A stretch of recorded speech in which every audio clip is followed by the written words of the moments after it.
तो कहानी की शुरुआत होती है में जोएल नाम के एक लड़के को दिखाया जाता है जिसे बचपन से लड़कियां बहुत पसंद होती है। लेकिन अफसोस की बात यह होती है कि अब वो बड़ा हो चला है लेकिन फिर भी उसके पास कोई गर्लफ्रेंड नहीं है और बस इसी बात का उसे गम है। आज स्कूल के बाद हम देखते हैं कि वो घर नहीं जाता बल्कि एक किसी मकान के अंदर जाता है और उस मकान में घुसने के बाद उसे ऊपर से कुछ अजीब आवाजें सुनाई देती हैं और जब वो उस कमरे तक जाकर देखता है तब उसे पता चलता है कि उस कमरे में एक बहुत ही खूबसूरत लड़की नहा रही है। इसी दौरान जोएल उस लड़की को आवाज देता है जिस पर वो लड़की जोएल से पूछती कि आखिर तुम कौन हो और यहाँ क्या करने आए हो। तब जोएल बताता है कि वो स्कूल से अपने घर जा रहा था लेकिन वो गलती से इस मकान में घुस गया है। उसे ये भी नहीं पता कि वो आखिर यहाँ पर किस लिए आया है। और अब वो लड़की जोएल को अपने पास बुलाती है। वो कहते हैं कि क्या तुम मुझे आकर नहला सकते हो। अब जोएल उसे हवस भरी नजरों से देखते हुए उसे नहलाने के लिए जाने लगता है लेकिन तब तक उसकी आंख खुल जाती है और उसे जोर का झटका लगता है और पता चलता है कि वो एक सपना देख रहा था। अब इस बात के बारे में वो अपने दोस्तों को भी जाकर बताता है लेकिन उसका कोई भी दोस्त जोएल की इसी बात पर यकीन नहीं करता। अब कुछ टाइम बाद हम देखते हैं कि जोएल के माता पिता एक ट्रिप पर जा रहे होते हैं। यहाँ पर वो जोएल को अपने पढ़ाई पर ध्यान देने के लिए बोलकर जा रहे होते हैं। हम देखते हैं कि अब जोएल घर पर बिल्कुल अकेला है और इस मौके को काफी अच्छे तरीके से एंजॉय कर रहा है। यहाँ पर वो बहुत सारी कोल्ड ड्रिंक पीता है और खाना खाता है और फिर वो अकेले में जाकर डांस करने लगता है। अब इसके बाद हम देखते हैं कि वो अपने एक दोस्त माइल के साथ अपनी कार लेकर बाहर घूमने के लिए निकल पड़ता है और अब रोड पर चलते वक्त वो गाड़ी से बहुत अच्छे अच्छे स्टंट भी दिखाता है। अब यहाँ पर उसका दोस्त माइल जोएल से कहता है कि वो आज रात के लिए एक रशियन का बंदोबस्त कर सकता है। अब इसके मुंह से ऐसी बात सुनने के बाद जोएल बहुत खुश होता है। अब हम देखते हैं कि वो घर पर आ जाता है जहाँ पर वो उस रशियन का बहुत बेसब्री से इंतजार कर रहा था जो उसका दोस्त लेकर आने वाला था और तभी उसके घर का डोरबेल बजने लगता है। अब जोएल दरवाजा खोलने के बाद जब अपने सपनों की रशियन को देखता है तो उसके पैरों तले जमीन खिसक जाती है क्योंकि वो कोई रशियन नहीं थी बल्कि एक ट्रांसजेंडर औरत थी जिसे देखने के बाद उसका पूरा मूड खराब हो जाता है और उसे वहां से फौरन जाने के लिए बोलता है। अब वो ट्रांसजेंडर वहां से जाते वक्त उस जोएल को एक लड़की का नंबर भी देकर जाता है और इस लड़की का नाम जान पाते हैं कि राना है जिसे जोएल फिर से फोन लगाता है। फिर जोएल उसे अपने घर पर बुलाता है और हम देखते हैं कि अब वो घर पर उसके आ चुकी थी और दिखने में वो काफी खूबसूरत भी थी। अब इतनी हसीन लड़की देखने के बाद सामने से जोएल बहुत खुश हो जाता है जिसके बाद अब जोएल उस लड़की के करीब जाता है। अब लारा भी धीरे धीरे नर्वस होना शुरू हो चुकी थी जिसके बाद अब ये लोग रात भर एंजॉय करते हैं और आज की रात जोएल की बहुत खूबसूरत रात गुजरती है। और अब सुबह होते ही हम देखते हैं कि वो लड़की जोएल से अपने किए गए काम के पैसे मांगती है और वो बताती है कि उसके इस काम करने के $300 बनते हैं। लेकिन अब यहाँ पर जोएल लारा से बोलता है कि उसके पास आज मात्र $50 ही हैं। लेकिन इतने में लारा नहीं मानती जिसके बाद हम देखते हैं कि जोएल और पैसे लेने के लिए बैंक जाता है और जब वो बैंक से पैसे लेकर घर आता है तब उसे पता चलता है कि लारा तो वहाँ से जा चुकी है। यहाँ पर जोएल को लगता है कि वो बिना पूरे पैसे लिए चली गई लेकिन उसने ऐसा नहीं किया था। वो लड़की वहाँ से जाने से पहले जोएल के घर से उसकी मॉम की एक फेवरेट एड भी उठा कर ले जाती है और ये बात जब जोएल को पता चलती है तो उसकी फट जाती है क्योंकि उसे पता था उसकी मॉम के आने के बाद उसकी धुलाई होने वाली है। अब इसके बाद हम देखते हैं कि जोएल लारा को ढूंढना शुरू कर देता है। अब इसके बाद जोएल की मुलाकात एक शख्स से होती है जिसका नाम फ्यूटो होता है लेकिन वो काफी बुरा आदमी होता है। अब हम देखते हैं जब लारा और जोएल एक के बारे में बात कर रहे होते हैं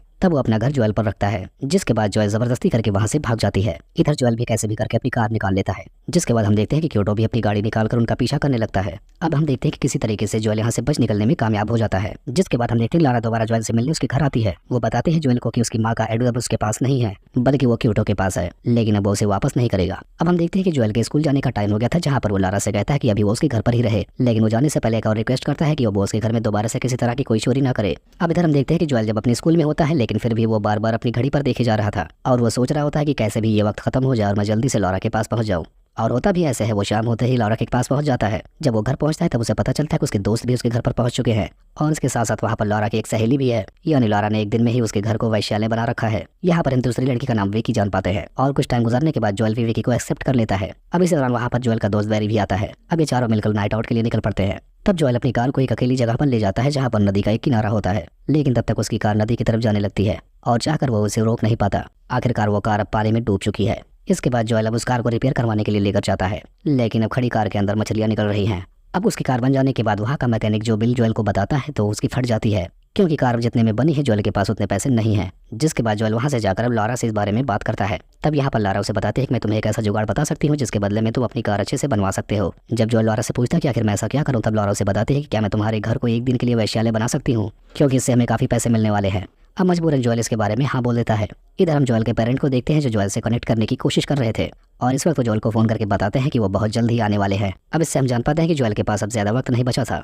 अब हम देखते हैं कि जोएल अपने स्कूल के दोस्तों और बाकी दोस्तों को भी अपने घर पर बुलाता है और इधर लॉरा भी अपनी सारी सहेलियों को बुलाती है और इस तरह से आज जोएल के घर में फुल ऑन पार्टी होने वाली थी और इस तरह से सारे लोग इस पार्टी को एंजॉय करते हैं। तभी यहाँ पर माहौल खराब होने वाला था क्योंकि एक कंपनी का मालिक जोएल से यहाँ पर इंटरव्यू लेने के लिए आया था और इस इंटरव्यू से यहाँ पर ये पता चल जाता है कि जोएल अब एक कंपनी में जॉब करने के लिए जाएगा या नहीं। लेकिन जब वो जोएल के घर पर पहुंचता है तो उसकी देखने के बाद आंखें फट जाती हैं।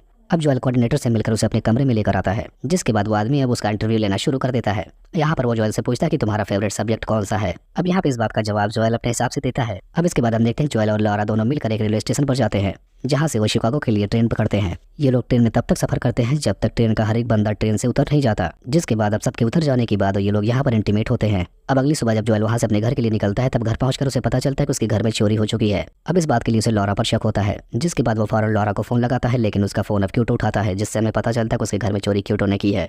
अब यहाँ पर क्यूटो जोएल से बोलता है कि वो उसके घर का सामान तभी देगा जब जोएल उसके बदले में उसे पैसे देगा। यानी अब क्यूटो को फिर से अपने घर का अपना ही सामान खरीदना होगा, लेकिन जोएल के पास अब कोई चारा भी नहीं था और अब उसे मजबूरन ऐसा करना पड़ता है। जिसके बाद वो सारा सामान लेकर अपने दोस्तों के साथ अपने घर पर आता है और सारा सामान जहाँ का तहाँ रख देता है।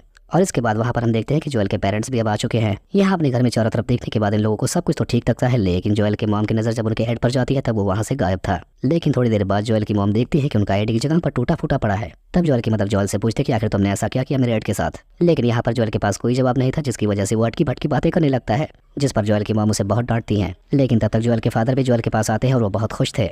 यहाँ पर वो जोएल को बताते हैं तुमने जो इंटरव्यू दिया था तुम उसमें पास हो चुके हो और एक अच्छी यूनिवर्सिटी में तुम्हारा सिलेक्शन हो गया है। और इस बात से ये बाप बेटे दोनों बहुत खुश होते हैं। अब इसके बाद जोएल लॉरा से मिलता है, जहाँ पर वो अपने जॉब के बारे में बताता है, जिसके बाद अब ये दोनों धीरे धीरे अपने फ्यूचर की बातें करने लगते हैं और यहाँ पर ये दोनों एक दूसरे के साथ रहने का वादा भी करते हैं। यहाँ पर लॉरा जोएल से कहती है कि वो उससे अकेले में मिलना चाहती है। यहाँ पर जोएल से कहता है कि ये तुम्हें बहुत महंगा पड़ेगा और इसी को दिखाते हुए इस कहानी का यहीं पर एंड हो जाता है।